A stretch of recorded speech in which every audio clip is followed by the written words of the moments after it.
Hello बच्चों, welcome to my YouTube channel. तो बच्चों, आप सभी के लिए आपके सामाजिक विज्ञान कक्षा 8वीं की क्वेश्चन पेपर की आंसर की लेके आ चुका हूँ, जिसमें आपको संपूर्ण क्वेश्चंस के आंसर मैं आपको बताने वाला हूँ। तो जल्दी से चेक कर लीजिए कितने क्वेश्चंस आपने अपने पेपर में सही किए हैं। बिल्कुल ही सटीक और 100% राइट आंसर की मैं आपको बताने वाला हूँ। तो चलिए सभी क्वेश्चंस को देख लीजिए और कमेंट में अपना स्कोर ज़रूर बताना है, आपके कितने नंबर बन रहे हैं आपके सामाजिक विज्ञान के पेपर में। तो पेपर काफ़ी इजी आया था, काफ़ी क्वेश्चंस हमने जो बताए थे वही आए थे। तो देखिए, सबसे पहले आपको क्वेश्चन दिया था, ऑब्जेक्टिव टाइप क्वेश्चन दिए थे, जिसमें पहला क्वेश्चन था भारत का अंतिम वायसराय कौन था। तो भारत का अंतिम वायसराय यानी लास्ट वायसराय ऑफ इंडिया क्या हो जाएगा, इसमें लॉर्ड माउंटबेटन इसका राइट आंसर हो जाएगा। तो अगर आपने इसका डी ऑप्शन किया था तो इसका एकदम करेक्ट आंसर हो जाएगा। इसके बाद दूसरा क्वेश्चन आपसे पूछा गया था, धूमकेतु को और किस नाम से जाना जाता है। तो धूमकेतु को जो है घुमंतु खेती के नाम से भी जाना जाता है। तो आपने अगर घुमंतु खेती किया होगा तो इसका क्या हो जाएगा, राइट आंसर हो जाएगा, यानी shifting cultivation is known as also jhum खेती। इसके बाद देखिए, नेक्स्ट क्वेश्चन था आपका, वेदिका फार्म बनाए जाते हैं। तो वेदिका फार्म किससे बनाए जाते हैं। तो वेदिका जो फार्म है वो तीव्र ढाल वाले पहाड़ी इलाकों में बनाए जाते हैं। तो इसका जो राइट आंसर है वो क्या हो जाएगा, स्टीप स्लॉप्ड हिल एरिया। तो हिल्स एरिया में, हिली एरियाज में बनाए जाते हैं। नेक्स्ट है आपका, निम्न में से वन आधारित उद्योग कौन सा है, यानी जो वन पर आधारित है। तो देखिए, सूती वस्त्र उद्योग ये वन पर आधारित नहीं है, डेयरी ये नहीं है, और चर्म उद्योग ये भी नहीं है। तो इसमें क्या है, लुगदी और कागज़ उद्योग क्या हो जाएगा, इसका राइट आंसर ऑप्शन सी हो जाएगा। तो अगर आपने सी किया होगा तो इसका क्या है, करेक्ट आंसर हो जाएगा। नेक्स्ट क्वेश्चन की बात करते हैं। नेक्स्ट है आपका यहाँ पे, तो ये which of the following is forest. तो इसमें क्या हो जाएगा, आपका क्या हो जाएगा, ये हो जाएगा pulp and paper industry. Next था आपका क्वेश्चन, विशाल वन भूमियों को साफ़ किया जाता है। तो किसके लिए साफ़ किया जाता है, तो खनन के लिए, इमारती लकड़ियों के लिए और विशाल औद्योगिक परियोजनाओं के लिए। तो उपरोक्त सभी, ऑप्शन डी इसका क्या हो जाएगा, करेक्ट आंसर हो जाएगा। यानी कि यहाँ पे पूछ रहा है, forest lands have been cleared for all of these above, इसका क्या हो जाएगा, राइट आंसर हो जाएगा। इसके बाद देखिए, नेक्स्ट क्वेश्चन आपसे पूछा गया था कि जीवन के अधिकारों का संबंध किस अनुच्छेद से है, यानी right to life related which article. तो इसमें आपने आर्टिकल 21 यानी अनुच्छेद 21 किया होगा। तो इसका राइट आंसर ऑप्शन डी बिल्कुल करेक्ट आंसर हो जाएगा। इसके बाद यहाँ पे देखिए, किस पेशवा ने मराठा ध्वज अटक से कटक तक फहराने का लक्ष्य निर्धारित किया। तो इसमें जो राइट आंसर है वो पेशवा बाजीराव, इसका राइट आंसर ऑप्शन ए हो जाएगा। यदि आपने ऑप्शन ए किया था पेशवा बाजीराव तो इसका करेक्ट आंसर हो जाएगा।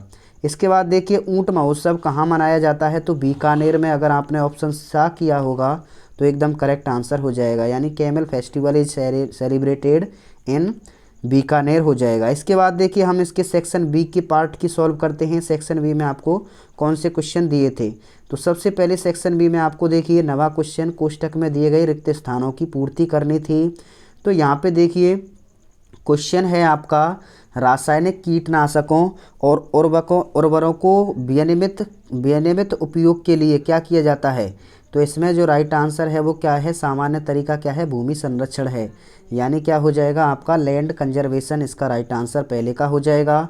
इसके बाद दूसरा है, किसी क्षेत्र विशेष के लोगों को आने जाने को क्या कहते हैं। तो आना जाना क्या होता है, वो होता है आपका माइग्रेशन, यानी प्रवास। तो अगर आपने प्रवास इसका किया होगा तो इसका राइट आंसर हो जाएगा। इसके बाद नेक्स्ट क्वेश्चन था आपका, अस्पृश्यता यानी अनटचेबिलिटी जो है आपका क्या है, छुआछूत जो है वो क्या है, दंडनीय अपराध है। तो दंडनीय अपराध इसमें क्या हो जाएगा, राइट आंसर हो जाएगा। इसके बाद आगे बढ़ते हैं। नेक्स्ट क्वेश्चन आपका चौथा क्वेश्चन दिया था, ये है आपका देखिए, खाली जगह किसी स्थान की जनसंख्या व क्षेत्रफल में संबंध बताता है। तो ये जनघनत्व क्या हो जाएगा, इसमें जनघनत्व यानी जो आपका पब्लिक डेंसिटी है वो इसका क्या हो जाएगा, राइट आंसर हो जाएगा, यानी पॉपुलेशन डेंसिटी इसका क्या हो जाएगा, राइट आंसर हो जाएगा। इसके बाद आगे बढ़ते हैं। नेक्स्ट क्वेश्चन आपको निम्नलिखित मिलान करना था। देखिए, इसमें आपने मिलान अच्छी तरह से कर दिया होगा। मृदा अपरदन को रोकना क्या होता है, चट्टान के द्वारा होता है। यानी चट्टान बांध से मृदा अपरदन रोका जाता है।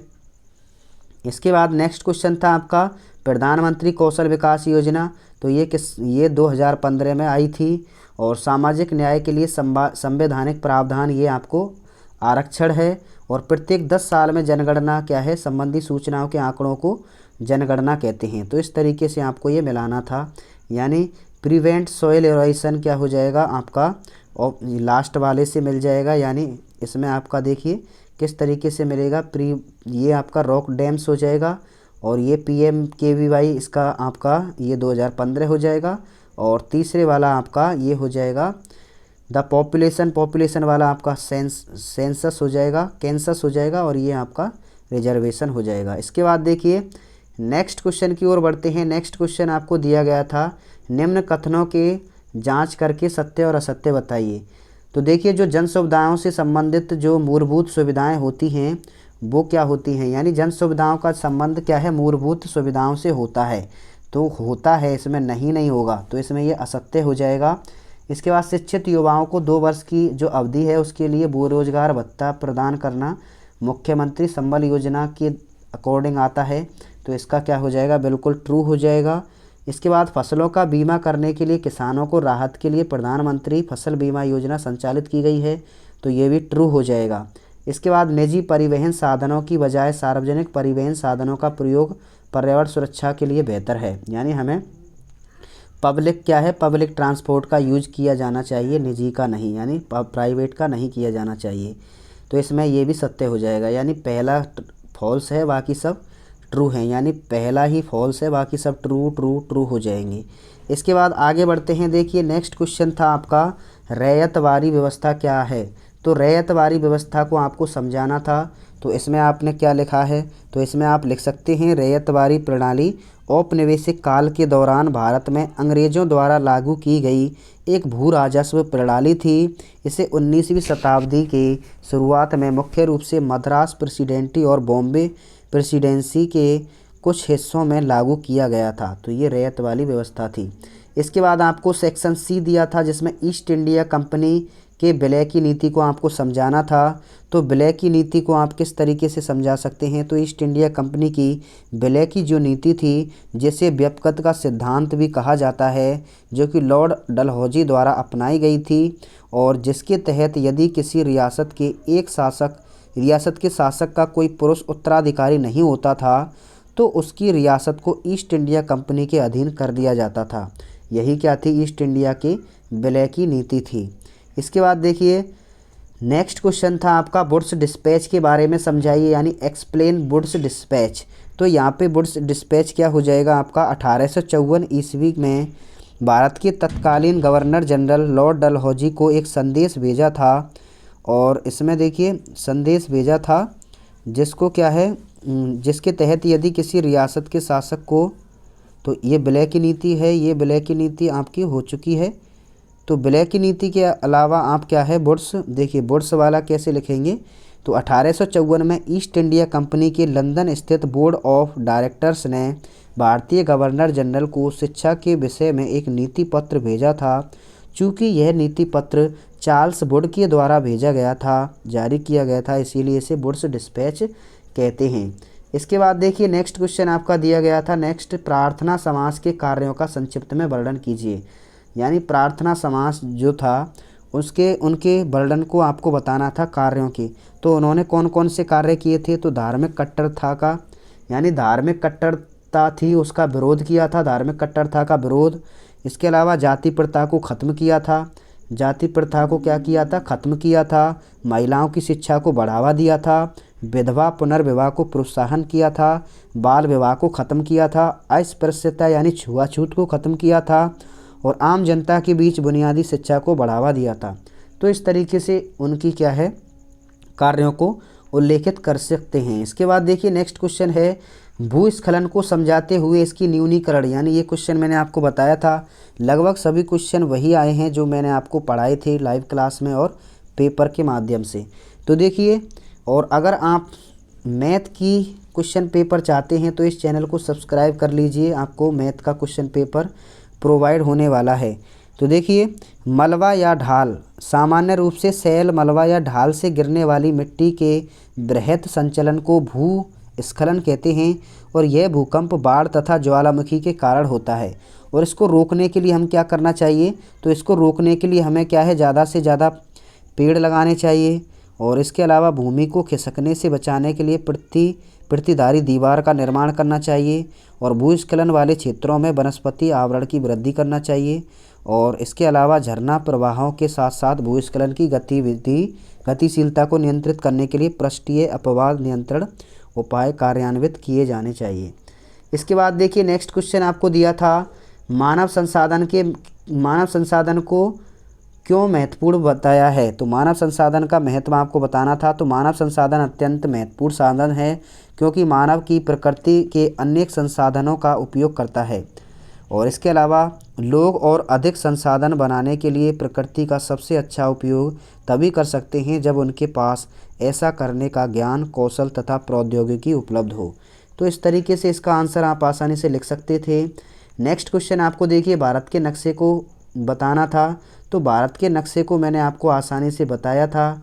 तो यहाँ पे देखिए मैंने यहाँ पे आपको कई क्वेश्चन बताए थे। जैसलमेर मैंने बताया था कि सबसे बड़ा जो है आपका जैसलमेर है, तो जो सबसे बड़ा दिखे उसी को जैसलमेर ठोक देना, तो ये जैसलमेर हो जाएगा। और बांसवाड़ा की मैंने बताया था कि नीचे ही नीचे छोटा सा आपका ये बांसवाड़ा है, तो ये बांसवाड़ा है। इसके अलावा यहाँ पे देखिए अजमेर और जयपुर, तो जयपुर क्या है, भरतपुर के पास जयपुर है। देखिए ये आपका धौलपुर है, ये भरतपुर है और ये आपका जयपुर हो जाएगा। तो इस तरीके से आपको ये देखिए नक्शे में मैं आपको बताता हूँ इसको। तो बच्चों यहाँ पे देख लीजिए नक्शे को, देखिए मैंने आपको यहाँ पे मैंने जो भरवाए थे वो ही हैं। देखिए बांसवाड़ा ये रहा और इसके अलावा देखिए जयपुर यहाँ पे ये रहा। देखिए ये जयपुर है आपका, मैंने यहाँ पे बताया था ये धौलपुर है और ये आपका करौली है और ये आपका जयपुर हो जाएगा। और एक था आपका अजमेर, तो अजमेर देखिए जयपुर के पास ही आपका अजमेर हो जाएगा। तो इस तरीके से आपको नक्शा भरना था और ये जैसलमेर होगा ही सबसे बड़ा जो है आपका। तो इसके बाद नेक्स्ट क्वेश्चन की बात करते हैं। तो बच्चों नेक्स्ट क्वेश्चन आपका दिया था कि स्वामित्व के आधार पर उद्योगों का वर्गीकरण आपको करना था। तो इसमें स्वामित्व के आधार पर जो है आपको निम्न प्रकार हैं। स्वामित्व के आधार पर 4 भागों में बांटा गया है, यानी एक तो आपका सार्वजनिक क्षेत्र हो जाएगा, एक निजी क्षेत्र हो जाएगा, एक संयुक्त क्षेत्र हो जाएगा और एक सहकारी क्षेत्र हो जाएगा। तो इस तरीके से आप इनका नाम लिख सकते थे। इसके बाद देखिए नेक्स्ट क्वेश्चन है कोई 2 पेय पदार्थों का वर्णन करना था। तो पेय पदार्थ क्या होते हैं, देखिए पेय पदार्थ आपके एक तो आपका गन्ना होता है, गन्ना, और एक आपका चाय होती है, कॉफ़ी होती है, चाय कॉफ़ी और गन्ना। तो इनके बारे में एक एक लाइन आपको लिखनी थी, तो आप लिख सकते थे। यानी जो है आपका चाय और कॉफ़ी क्या है, उष्णकटिबंधीय क्षेत्रों में उगाई जाती है और ये क्या है दुनिया भर में लोकप्रिय भी होती है। तो इस तरीके से आपको लिखना था। इसके बाद देखिए स्वतंत्रता का अधिकार व धार्मिक स्वतंत्रता के अधिकारों का वर्णन आपको करना था। तो स्वतंत्रता का अधिकार क्या है, तो स्वतंत्रता का अधिकार को आप लिख सकते हैं जैसे स्वतंत्रता के अधिकार के माध्यम से हमें हमें क्या है सभी जगह स्वतंत्र, यानी स्वतंत्र हम क्या है बिल्कुल स्वतंत्र हैं, हमें क्या है हर चीज़ की आज़ादी है। और इसके अलावा धार्मिक स्वतंत्रता को हम कैसे कह सकते हैं, धार्मिक यानी हमें किसी भी धर्म को अपनाने की और किसी भी धर्म का पालन करने की स्वतंत्रता होती है। तो इस तरीके से आप इसका वर्णन कर सकते थे। इसके बाद देखिए नेक्स्ट क्वेश्चन आपको दिया था भारतीय धर्मनिरपेक्ष और लोकतांत्रिक देशों के धर्मनिरपेक्ष से कैसे अलग है। तो भारतीय जो धर्मनिरपेक्षता है वो दूसरों से अलग इसलिए है क्योंकि जो भारतीय जो है धर्मनिरपेक्षता वो क्या है, भारतीय धर्मनिरपेक्षता की विशेषताएं आपको बतानी थी। जैसे भारतीय धर्मनिरपेक्षता में सभी धर्मों के प्रति समान व्यवहार किया जाता है और इसमें क्या है सभी धर्मों के प्रति स्वतंत्रता होती है और धार्मिक अल्पसंख्यकों के अधिकार भी यहाँ पे सुनिश्चित स्वतंत्र रखे जाते हैं और धर्म और राज्य के बीच अलगाव यहाँ पे नहीं होता है। तो इस तरीके से आप इसका लिख सकते थे। इसके बाद देखिए आगे बढ़ते हैं। नेक्स्ट है आपका राजस्थान का सबसे प्राचीन उद्योग कौन सा है। तो राजस्थान का सबसे प्राचीन उद्योग क्या है, टेक्सटाइल उद्योग है, सूती वस्त्र उद्योग है, जिसमें आपने क्या है ये सबसे प्राचीन जो कि सुसंगठित उद्योग होता है और जो कि सबसे पहले आपका द कृष्णा मिल्स लिमिटेड की स्थापना देशभक्त सेठ दामोदर दास ब्यावर नगर में की थी। तो इस तरीके से आप इसको लिख सकते थे। इसके बाद देखिए नेक्स्ट क्वेश्चन की बात करते हैं, सूचना के अधिकार को जनता में अधिकारों के प्रति जागृति कैसे बढ़ी है।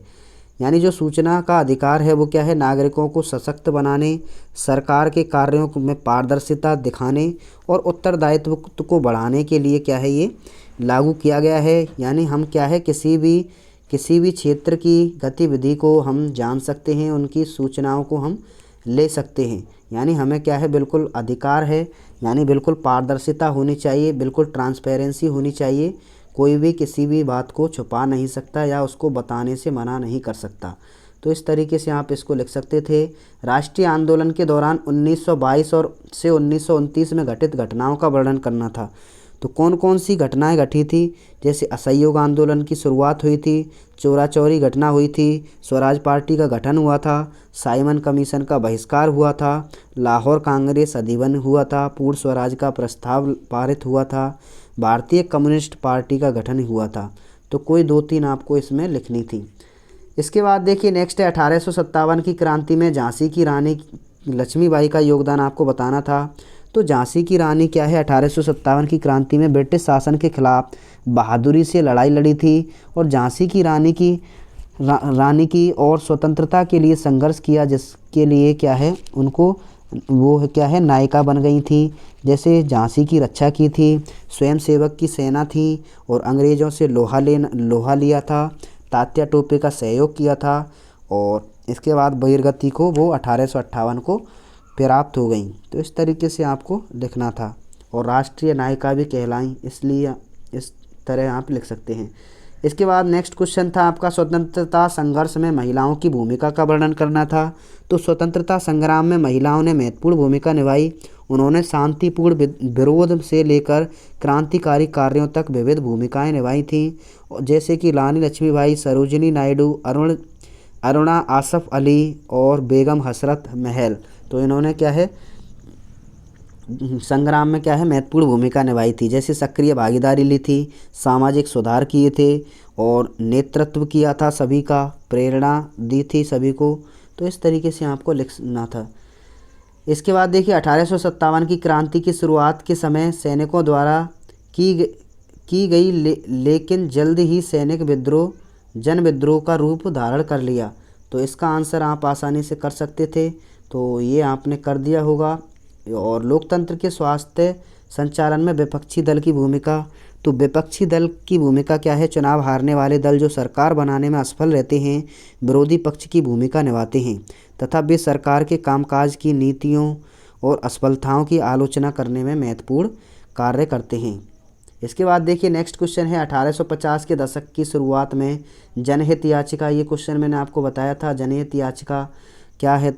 तो 1980 के दशक में जनहित याचिका की व्यवस्था की गई थी, जो कि सबको इंसाफ दिलाने के लिए लहजे से महत्वपूर्ण कदम था, क्योंकि अब गरीब लोगों की भी अदालत में इंसाफ पाने के लिए आ सकते थे। इसका कारण यह है कि इसके तहत न्यायालय ने किसी भी व्यक्ति या संस्था को ऐसे लोगों की ओर जनहित याचिका दायर करने का अधिकार दिया जिसके अधिकारों का उल्लंघन हो रहा हो।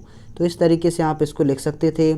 इसके बाद नेक्स्ट क्वेश्चन अथवा में दिया गया था, कानून निर्माण में राज्यसभा की भूमिका बतानी थी।